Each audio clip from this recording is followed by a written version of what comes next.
Kadags! Ipapakita ko ngayon sa inyo kung anong reaction ko ngayon sa mga naririnig na papanood ko na naman ha. Na-high blood na naman talaga ako, ha? Na-high blood ako. Ano mga kadogs? Mag-isip kayo. Mag-isip kayo kung ano pang kulang kay Diwata.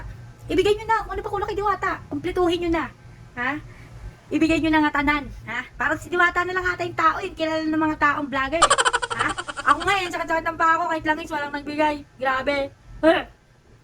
Buto pa si Diwata, ang dami nagbigay. Tangina ako, sakit-sakit ng pa ako. Ha? Sabi nga ni Diwata, diba, dati siyang binugbog. Bakit ako naman? Dati naman akong binugbog. Bakit ganon?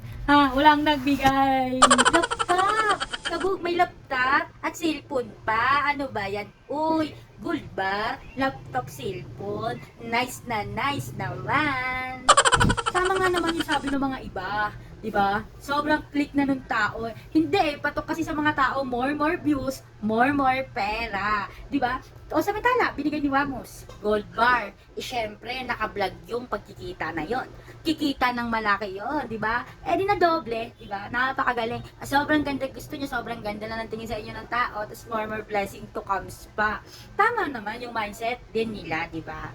Nice! Pustahan tayo sa susunod. Sa susunod, may magbibigay na yan kay Diwata. House and lot. May kasama pang titulo ng lupa. Abangan nyo. Ilang pusta? Ano? Pustahan? Ano?